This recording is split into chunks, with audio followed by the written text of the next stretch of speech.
I'm Sandy, 28 years old. My husband Morgan and I got married a year ago through an office romance. We met when he was in charge of training new hires. I had just moved from a different industry and had no idea what I was doing at my new job. He kindly and patiently trained me. I think it didn't take me long to fall for him. When the training was over and I had learned most of the work, I invited him out to dinner to thank him for all the help he had given me. After that, we continued to see each other several times outside of work, and I took the plunge and confessed my feelings to him. We were both around an age where we were thinking about getting married. So about 2 years after we started dating, we met each other's family. We had smooth sailing into our marriage after that. One of the common issues of marriage I often hear is a relationship with in-laws, but I haven't encountered such problems so far. My in-laws have been very good to me. We are so glad to have you as a daughter-in-law. You are too good for my son. I agree. I envy my son to have such a beautiful lady for a wife. Oh, you guys are so sweet. Thank you. When Noah and I occasionally visit them, they give me such compliments and make me feel loved. I may be simple-minded, but I don't feel bad about being praised. If you force me to come up with an issue, it would be about where we live. Right now, we live in a rented apartment. If we were to start a family, it would be too small. I suppose we could move when we have a baby, but after the baby is born, things are going to get a little hectic. I agree. I think it's a good idea to buy a house beforehand. Now? Isn't that a little too early? You think so? You said you dreamed of gardening in your own yard, right? I'd rather have a house than an apartment. It's a good opportunity for us. We both work, so if we don't splurge, we can probably get a loan for a reasonable amount. Now that he mentions it, a new house sounds certainly nice.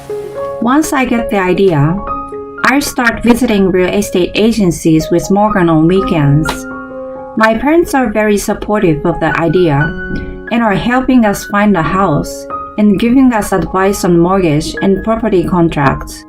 One day, we are asked to come to my parents' house for a talk. We head out, wondering what it's about. There, I find my grandfather. He has been living alone since my grandmother passed away a few years ago. Because of his age, my parents have been asking him to move in with them, but he hasn't accepted the offer yet. I don't know what his true motive is, but he may not want to let go of the house filled with memories of late grandmother. I heard that you are looking for a house. Yeah, but we haven't been able to find the one that fits our criteria. If you want, you can use the land I have left and build a house on it. You don't have to pay for the land, and you can put the money toward the house. Are you sure about that? Yes, I'm sure. I'd be happy to let you guys use it. Thank you, Grandpa. He's not a rich man. It's just that his family has been farmers for generations and owns a lot of unused lands. He has offered us one of the lots, which is in his name. On top of it, my parents have proposed to cover part of the construction cost. Our plan is turning into reality. Over the next few weeks, we discuss specifics with a contractor. Then I received a call from my mother-in-law one day. I heard you are building your own home. Oh yes, my grandfather is letting us use his land. Oh, I see. You know, if you're building a new house, why don't we live together? You mean you, Jacob, and us? Listen, our house is getting old, you know. If we want to keep living here, it will need a major renovation. We've been thinking about what to do. But if you guys are going to build a house, we can kill two birds with one stone. Now we won't have to pay for the renovation. What on earth is she thinking? It is true that their house is getting old, so the story about renovation may be true. But it's not like the house is dilapidated and needs to be torn down right now. Above all, I don't understand why they have to move in with us. As I'm stunned by this unexpected and sudden turn of events, Morgan, who has been listening to the conversation next to me, takes over the phone. Hey, Mom. What are you talking about? Moving in together all of a sudden? What we are thinking right now is a home for us as a family. What? You're saying we aren't family? No, no one is saying that. Even if we move in together, it doesn't mean we expect you to take care of us. It's rather the opposite. You're both working, right? If I'm there, I can reduce the burden of housework a lot. That might be true, but... And you're our eldest son. Sooner or later, you will have to take care of us. It's normal, isn't it? Then, when you're going to build a house, you should think about living together, right? But... Adele has been good to me up to now. I honestly don't like her idea, but I can't be too harsh on her. Morgan, who is last resort, has a strong sense of responsibility. He seems to be completely taken in by her. In the end, I'm sorry. I should have said no. I shouldn't have told my mom about it in the first place. No, it's not your fault. Besides, she agreed to pay the rest of the cost. We agreed with her when she promised to pay for half of the construction cost with the money from the sale of the house. Reluctantly, I didn't expect it to happen so soon. Morgan has told me before that when they reach an age where their health becomes a concern, he is thinking about living together.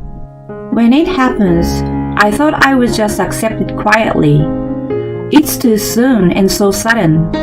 But now that I've agreed to it, I can go back to her and say I changed my mind. If she really helps me with the housework, it will indeed reduce my burden. Maybe it's not all bad.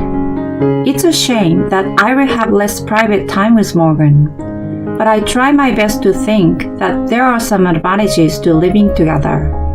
I have no choice but to do so. I'd like it to be all electric. We will install a solar power generator. A dishwasher is essential in the kitchen. I want a jacuzzi in the backyard. From then on, Adele interfered with our plans with more demands than we originally had in mind. She even changed the floor plan and facilities, so the price exceeded our plan by a large margin.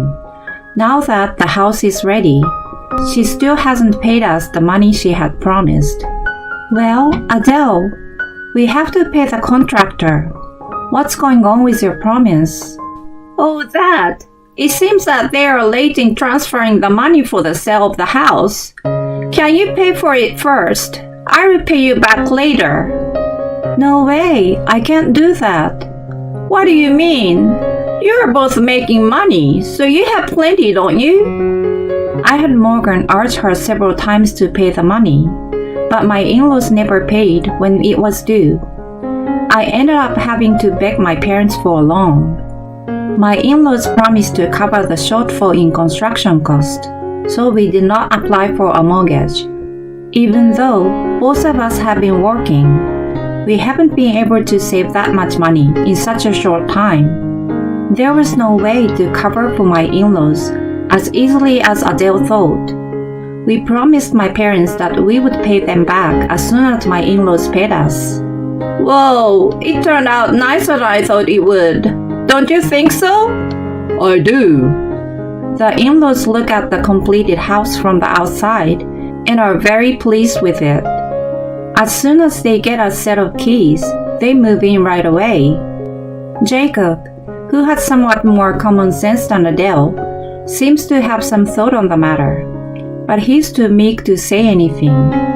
Adele invites her friends to the house and throws a home-warming party every day like she's the owner. What do you think? Isn't it amazing? It may be a little cramped for two families, but it has a big yard. I'm thinking of starting a vegetable garden here. Isn't it nice? She boasts to her friends. While we have been busy with work, we managed to get everything ready for the move. By the time we finally move into our new home, it's already been set up in her taste. I've been imagining in my head how I would decorate each room, but her furniture has already been placed as if it's a matter of fact. The yard, which I had planned to use for my hobby, has also been converted into a vegetable garden by her. She's doing whatever she pleases, yet she hasn't paid me the money after 3 months. On top of it all, she dares to tell me something outrageous. I knew she was an insane person, but still. She doesn't ask but tells us that my sister-in-law Janice, who is now a divorced single mother, will move in with us. What on earth are you talking about? I've never been consulted. Shut up! I want to live with my grandchildren, so you get out of this house. What the hell? This is our house to begin with. Why should we leave? You two are working, right? Then it's easier for you to do whatever you want. She's a struggling single mother with small children. That has nothing to do with us. Give me a break. It's supposed to be our home. My in-laws forced their way in, and now they tell us to leave because we are getting in the way. There is no way we let them keep having their way. Even Morgan is furious at the selfishness. A family meeting is held, including his sister, who has returned to the family. Dad, please put some sense into Mom. This is crazy. Well, I don't know what to say. It's her decision. He is wrapped around by her little finger and has no intention of helping his own son. There's no point in blaming Dad. I mean, it's not such a big deal, isn't it? You guys don't have kids. You can still do whatever you want if you leave this house. Janice too tries to kick us out for selfish reasons. As for Adele, I don't know what's so funny, but she has been grinning at us. I'm not pleased with it at all, so I speak to my family about it. My grandfather is even angrier than we are. What a bunch of jerks! I allowed you to use the land. When he learns what has been going on, he makes a proposal to us. After much discussion with him, my parents, and of course Morgan, we've decided to go ahead with the plan. 3 weeks later, we are ready to act upon it. We are taking advantage of the opportunity, while Janice and her children, who moved in earlier, went on a day trip with my in-laws. So, do you want me to move everything out? Yes, every single thing, please. I instruct the movers to remove all of my in-laws' belongings, including ours. A short time after 2 trucks with our belongings leave, my in-laws return home in good spirits. As Morgan and I are waiting for them in the living room, they notice something unusual and come yelling at us in panic. What's going on? What happened to our stuff? They were in our way, so while you were enjoying your outing, we asked a mover to remove them. How selfish of you! While I fend off Adele, Janice was yelling at Morgan. Not only are my things gone, but all my kids' stuff too. What do you have gained from doing this? Oh, we've decided to rent the house out. New tenants will be moving in a couple weeks. You never mentioned anything about that. You're crazy. This is terrible. We live here. How can you decide such an important matter without asking us? They protest vehemently when they learn about our plan. We have a thing or two to remind them. Who do you think you are? It was you who decided to let your daughter and her kids move in without asking us. Well, that's true, but you've been acting like you own the house we built. On top of it, you're trying to kick us out. Then Morgan joined in. You haven't paid a penny for this house, Mom. What happened to the money you promised? You weren't going to pay from the beginning anyway, were you? No, that's not true. It's the agent's fault for not transferring money. The land here is in my grandfather's name.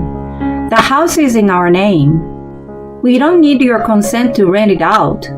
The same goes for Janice, who moved in later. Adele looks shaken and pale, while Janice looks angry and red. Their reactions are similar, as you would expect from the mother and daughter, even though the colors are different. Your things are in a rental storage, so you take care of the rest yourselves. Oh no! Morgan tells them coldly, and the two cry out in anguish. What goes around comes around. My parents-in-law, Janice, and her children haven't got sufficient funds and moved into a small apartment together. 3 adults and 2 children in a 900 square feet 2-bedroom space. It's a no-brainer that their lives have been downgraded. They are supposedly living a life that makes you feel fed up just imagining it. I hear that Adele and Janice blame each other and argue every day. We have cut all contact with them. I didn't realize who they truly were right after we got married. It's probably a good thing that we could cut them off sooner than later. We are back in living in a rented apartment. The rent on the house is coming into our pockets thanks to my considerate grandfather. You have a lot of things coming up, don't you? Use it for your future. I really appreciate his offer. We are now living in a spacier apartment than before. We have no complaints about my current life, but if we have a baby in the future, I would like to live in my own house again. Of course, it will be just us.